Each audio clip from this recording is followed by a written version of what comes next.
Advocate Bhudev Mahananda का अभिवादन स्वीकार कीजिए। साथियों, महाराष्ट्र का इलेक्शन भारत के लिए चिंताजनक है और जो संविधान की संस्थाओं को कैसे खिलवाड़ किया जा रहा है, महाराष्ट्र इलेक्शन से पता चलता है। यानी महाराष्ट्र में केचुआ बुरी तरह से केंद्र सरकार का अधीन में आ चुका है, ये प्रमाण मिल रहा है। ये बात ex chief election commission S Y Quraishi बताते हैं। एशवाई कुरैशी 2010 से 2012 तक भारत का केचुआ का मुखिया थे। महाराष्ट्र में जैसे इलेक्शन का फ्रॉड हुआ है, वोटिंग का चोरी हुआ है, ये आंकड़ा भारत का डेमोक्रेसी के लिए चिंताजनक है। ये बात इलेक्शन कमीशन अपना इंडिया टुडे का साक्षात्कार में बताते हैं। भारत का सोशल मीडिया, भारत का गोदी मीडिया अब मंदिर मस्जिद में फंस चुका है। दूसरी तरफ भारत का वोट, भारत का सिटीजन का राइट टू जो वोट है, मतदान अधिकार को कैसे चोरी करके विशेष पार्टी ले रहा है, ये बात सामने आ चुका है पूर्व इलेक्शन कमिश्नर एशवाई कुरैशी का जुबानी से। साथियों, जब भी इलेक्शन होता है, पीठासीन अधिकारी को 2 फॉर्म दिया जाता है। दिन भर का काउंटिंग के लिए फॉर्म ए होता है, 17 फॉर्म ए होता है, और शाम होते होते जब वो इलेक्शन खत्म हो जाता है, बूथ में जब वोटिंग खत्म होता है, उनको पैकेज करने के बाद, सील करने के बाद, पीठासीन अधिकारी और वहाँ जितने भी अधिकारी अपॉइंटमेंट होते हैं, सब लोगों का सिग्नेचर होता है। वो कहते हैं 17C फॉर्म पूरा अंत का काउंटिंग होता है, और ये फॉर्म डिस्ट्रिक्ट में डिपॉजिट होता है, डिस्ट्रिक्ट मजिस्ट्रेट या सब डिवीजन में डिपॉजिट होता है। जब इलेक्शन का काउंटिंग होता है, काउंटिंग का दिन में 17C का मिलन किया जाता है। 17C में जितना वोट है, ईवीएम मशीन में उतना ही वोट रहना चाहिए। ये इलेक्शन कमीशन का रूल है, और ये पीठासीन अधिकारी अपना सिग्नेचर करता है। उसके साथ उन जितने भी अधिकारी उनका साथ अपॉइंटमेंट होते हैं इलेक्शन ड्यूटी का टाइम में, सब लोग का सिग्नेचर होके 17C डिस्ट्रिक्ट मजिस्ट्रेट को दिया जाता है। और वोट काउंटिंग का दिन में 17C, 17A और वोटिंग मशीन, ईवीएम मशीन का वोट को मिलाया जाता है, मतलब बराबर रहना चाहिए। लेकिन आज ऐसा नहीं हो रहा है। महाराष्ट्र में इलेक्शन जब हुआ, उस इलेक्शन में 92 सीट ऐसा है, 92 सीट में से 86 सीट बीजेपी गठबंधन को प्राप्त हुआ है, और 6 सीट ही ओपोजिशन पार्टी को मिला है। और 150 बूथ पर अंतर देखने के लिए मिला है 17A 17C के साथ साथ आपका ईवीएम मशीन का वोट का आंकड़े से। 17C अभी तक इलेक्शन कमिश्नर ने अपलोड नहीं कर रहा है। Supreme court of the India के पास ये केस चला गया है। एडीआर ने सुप्रीम कोर्ट का दरवाजा खटखटाया। जब लोकसभा इलेक्शन हुआ, उसी दिन से एडीआर आंकड़ा जुटाया, एविडेंस का साथ सुप्रीम कोर्ट का दरवाजा खटखटाया। तो सुप्रीम कोर्ट ने 17C को अपलोड करने के लिए, केचुआ को निर्देश दिया। लेकिन केचुआ ये कहकर टाल दिया, सुरक्षा के हित से, सुरक्षा का दृष्टिकोण से 17C को वो अपलोड कर नहीं सकता। कितना नाजायज बात है। 17C अपलोड करने से कोई सुरक्षा का ऊपर खतरा नहीं है। जब वोट देता है सिटीजन, उनका अधिकार है, उनका वोट कहाँ गया, उनका वोट देने वाला व्यक्ति जीता या नहीं। 17C अपलोड हो जाते ही इलेक्शन कमिश्नर का वर्क डाउटफुल हो जाता है, उनका इंटीग्रिटी उनका उनका जो ऑनेस्टी सामने आ रहा है, क्योंकि ना 17C और ईवीएम मशीन, ये दोनों का वोट में बिल्कुल अंतर नहीं होता। फॉर एग्जाम्पल 17C का रिपोर्ट 500 बता रहा है तो ईवीएम मशीन में ही सिर्फ 500 ही वोट निकलेगा, लेकिन ऐसा नहीं है। इसीलिए उत्तर प्रदेश में बहन मायावती जी ईवीएम का खिलाफ अपना जंग शुरू कर दी है। उन्होंने ये ऐलान कर दिया, जब तक भारतवर्ष में ईवीएम यूज होगा तब तक बसपा पार्टी उपचुनाव नहीं लड़ेगा। शुरुआत दिनों से बहन जी ये बात बता रही थी मीडिया में आकर, ईवीएम का घोटाला का वजह से बसपा का वोट परसेंटेज गिर रहा है। अब ये बात कांग्रेस को समझ में आ रहा है। महाराष्ट्र में जब कांग्रेस का सपना शून्य हो गया, तब अब राहुल गांधी जी को ईवीएम के बारे में याद आ रहा है और खड़गे जी अपना स्टेटमेंट में ईवीएम के खिलाफ जंग लड़ने के लिए ऐलान कर दिए हैं। साथियों, वोट चोरी बहुजन का ऊपर ज्यादा प्रेशर आ रहा है। वोट चोरी के कारण गरीब लोगों का ऊपर ये असर कैसे पड़ रहा है? जो गरीब हितैषी सरकार देश में बनाया नहीं जा रहा है और बहुजन समाज का जितने भी पार्टी इलेक्शन में हार रहा है, खास करके एक मात्र national party Bahujan Samaj party, हर जगह में उनका वोट परसेंटेज माइनस होते जा रहा है। सबसे बड़ा वजह यह है ईवीएम मशीन। बहुजन समाज का 85% वोटर होते हुए भी एकमात्र national party Bahujan Samaj party हर इलेक्शन में चुनाव में पिछड़ क्यों रहा है? इसीलिए पिछड़ रहा है कि इलेक्शन टाइम में इलेक्शन कमिश्नर धांधली कर रहे हैं। यानी ये 17C का साथ ईवीएम मशीन का मिलावट करने से, कंपेयर करने से दोनों का वोट समान नहीं हो रहा है। अभी अभी महाराष्ट्र में 150 बूथ पर, जो 92 सीट में से महाराष्ट्र का 150 बूथ पर 17C में और ईवीएम मशीन में अंतर देखने के लिए मिला है। इसीलिए केचुआ का ऊपर सस्पेक्ट बढ़ गया है और यहां क्लियर सामने आ रहा है कैसे सत्तारूढ़ दल ने, बीजेपी गठबंधन ने वोट को कैसे बाईपास कर रखा है। उनमें से 54 सीट जो schedule caste, schedule tribe, OBC का पॉपुलेशन है, वहां हर वक्त SC ST का व्यक्ति जीतता है।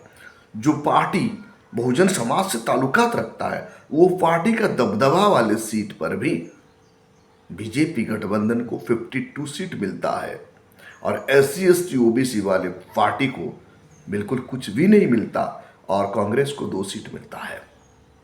यानी ईवीएम जब तक रहेगा तब तक बहुजन समाज का लाइफ का साथ खिलवाड़ है, क्योंकि बहुजन समाज का लोग बार्गेनिंग मूड में भी आ नहीं पाएंगे।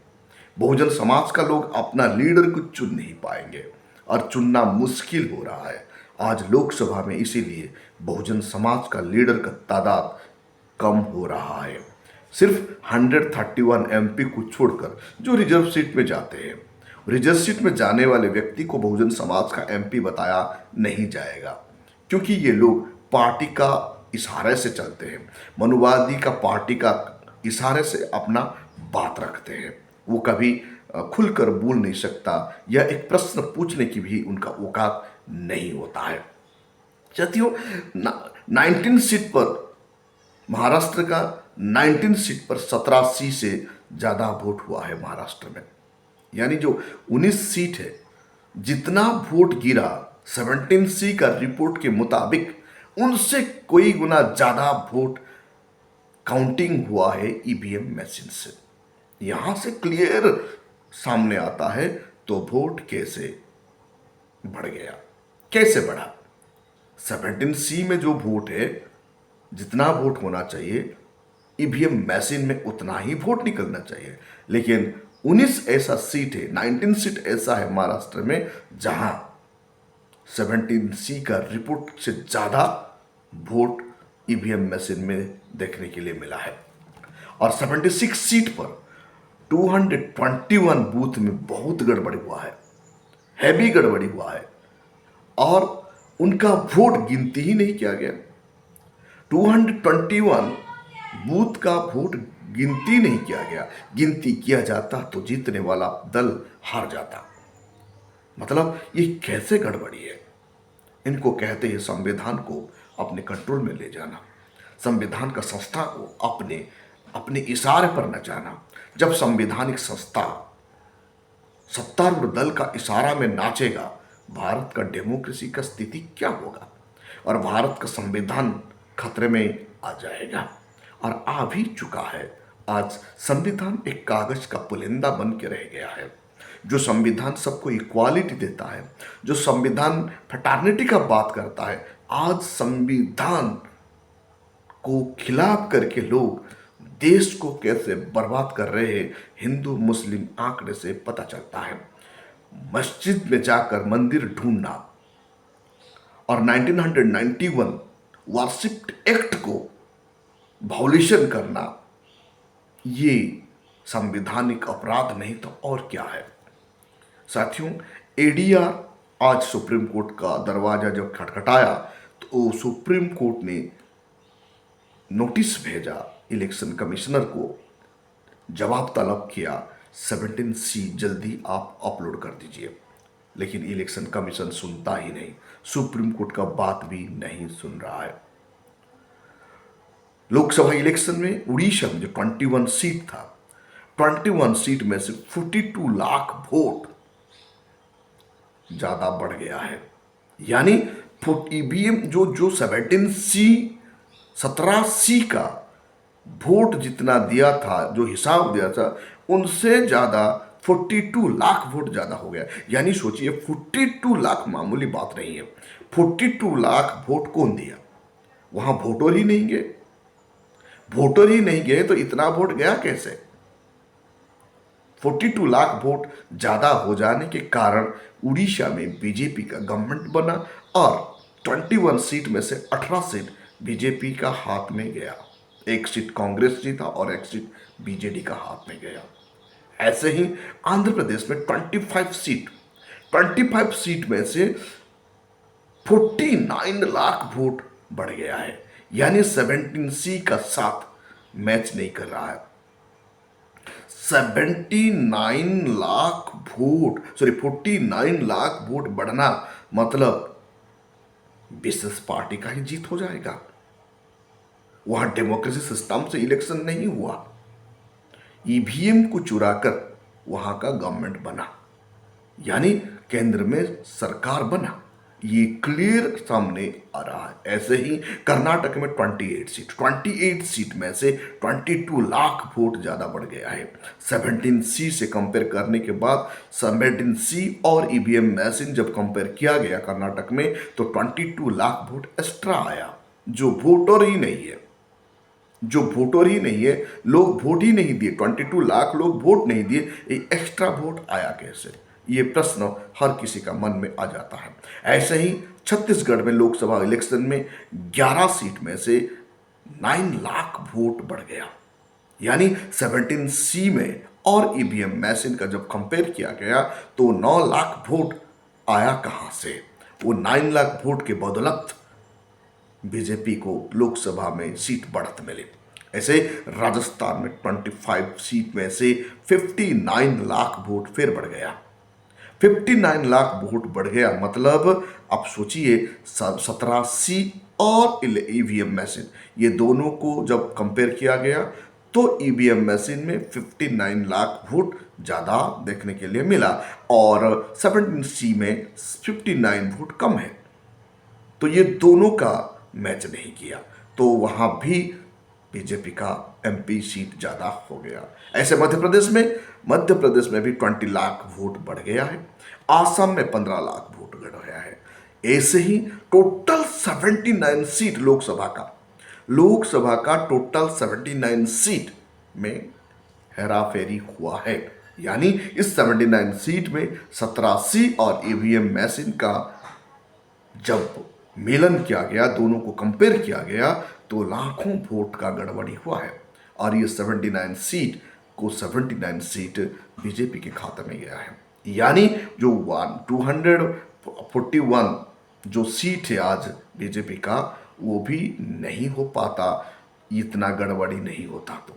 यानी आज कैसे भारत का डेमोक्रेसी का साथ खिलवाड़ किया गया है, उसके साथ साथ इलेक्शन कमिश्नर को कब्जा करके भारत का संवैधानिक संस्थाओं का साथ खिलवाड़ करना भारत का डेमोक्रेसी के लिए कितना खतरा है। यानी डेमोक्रेसी एक तरफ रह गया है और सत्तारूढ़ दल अपना मनमानी कर रहा है। भारतवर्ष में कार्यपालिका संवैधानिक प्रक्रिया से अपना कार्य नहीं कर रहा है।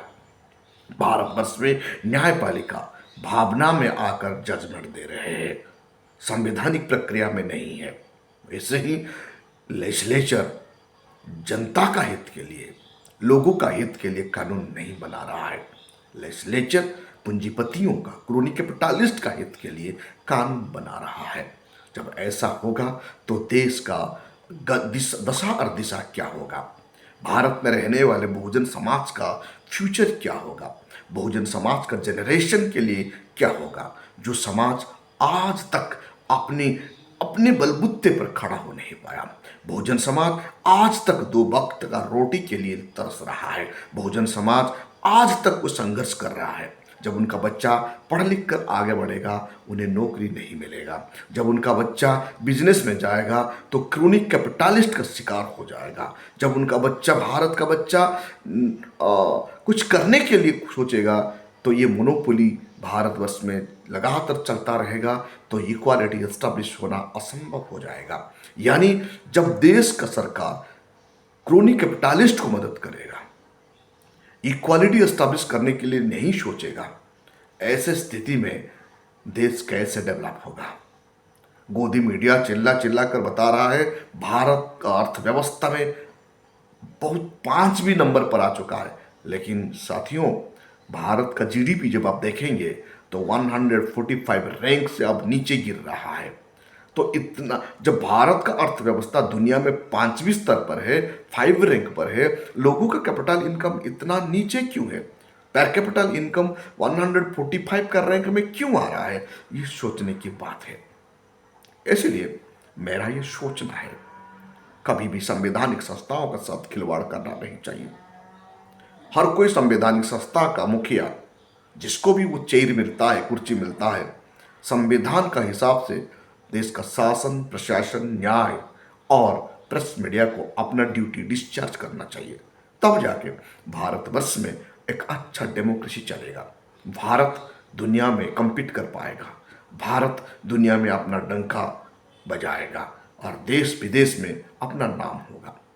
जिस देश में इनइक्वालिटी रहता है, जिस देश में जात पात होता है, जिस देश में संवैधानिक संस्थाओं पॉलिटिकल पार्टी द्वारा परिचालित होता है, सत्तारूढ़ दल का जी हजूरी करता है, वैसा देश का डेमोक्रेसी भरभरा कर गिर जाता है। आज भारत का डेमोक्रेसी कमजोर हो चुका है। क्यों? क्योंकि कार्यपालिका, न्यायपालिका और व्यवस्थापिका संविधान का हिसाब से नहीं चल रहा है। इनको सही करना हर सिटीजन का रिस्पॉन्सिबिलिटी है। साथियों आप देख रही है voice of people, voice of Bahujan. अभी तक आप हमारा चैनल को सब्सक्राइब नहीं किया तो काइंडली सब्सक्राइब कीजिए और बेल का आइकन जरूर दबाइए।